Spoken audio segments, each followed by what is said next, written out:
สวัสดีอยู่กับลุงดาวไต่มือนี่จะพาทุกคนมาสิดเบ็ดคือเก่าเนาะเพราะว่าเขาใส่เบ็ดบนที่แดวนี่สิดบ่ได้นะนี่เขาจะมาแกะมือใหม่ว่ามันสิเป็นจังไดมันสิได้บ่มาดูน้ำกันเพราะว่าเบ็ดเขาถือมา4 คันน้ำกันไปดูน้ำกันว่ามันสิถือบ่สิได้อยู่บ่จักตัว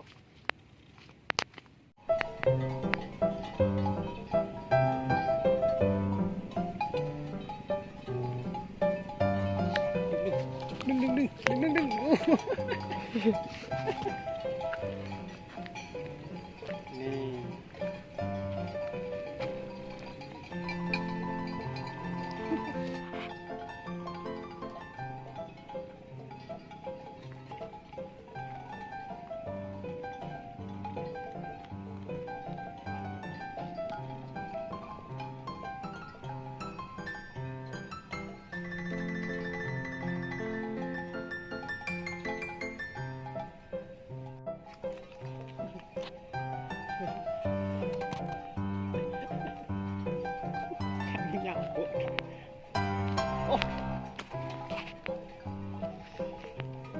ปากกา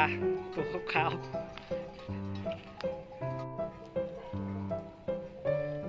ขัดตายแล้ว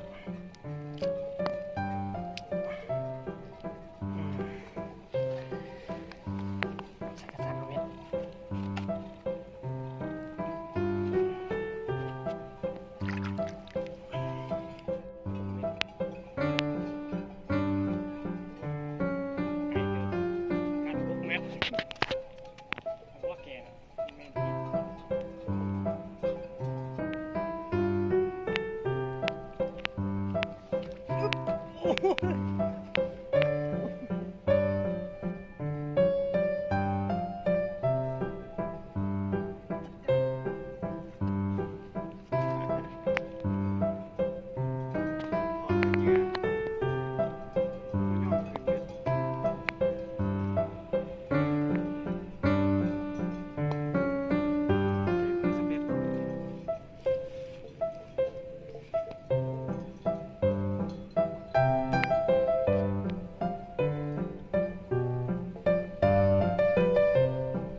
กินแต่เมืองโอ้โหมันไม่กินแบบฟุก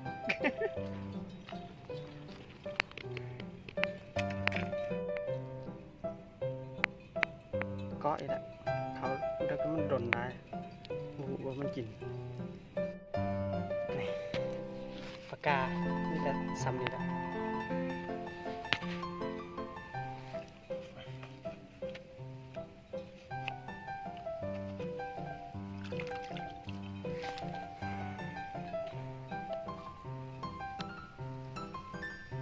เสียบยังไง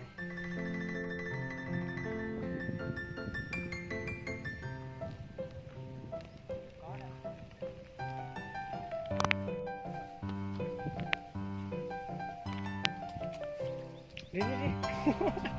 มันซีดบ่ไหนมันฆ่าคือภัยดีแต่มันกินกืนไปเลยอ้าวดู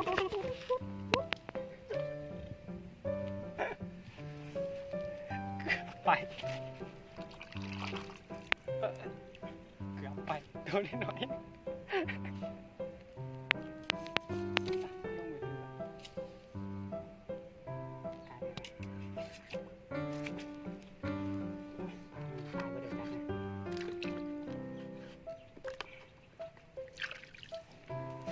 รวมกันได้เดี๋ยว4 โตอันนี้ตัวน้อยๆใส่เวทติดนะ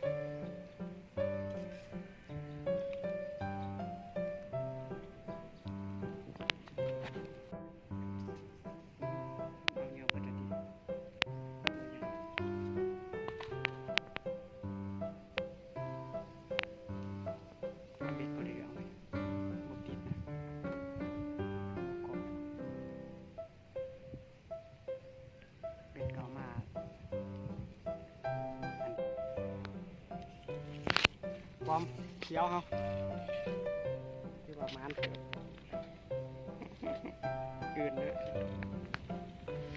คืนนี้เนี่ยน่าจะบรอดจะออกได้ปากกันนี่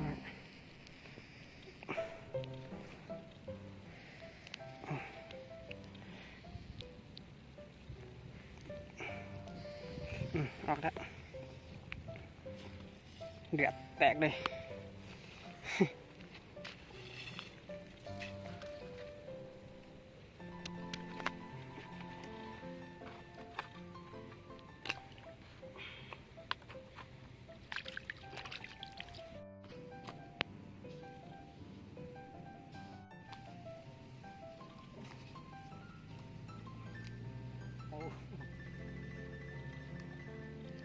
ทำใจฟ้ามือ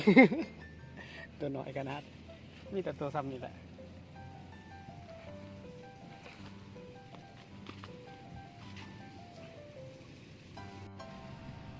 มันกินอยู่ตื่นขนาดก็เห็นตัวแหลกเลยนะตัวใหญ่กว่ามูนี่นี่เห็นปะ พอดีตัวชุดถ่ายว่าสิเมื่อเลยนี่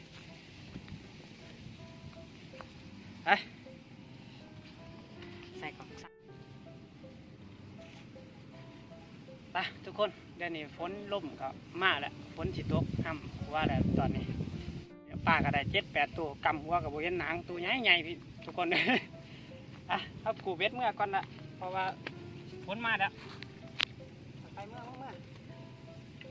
โอ้เกาะ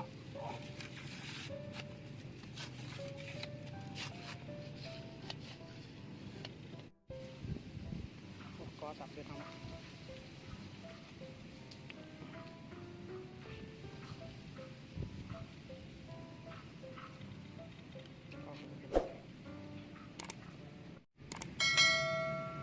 คลิปนี้ก็จะพอสำนีแล้วพอกันคลิปหน้าบ๊ายบายไป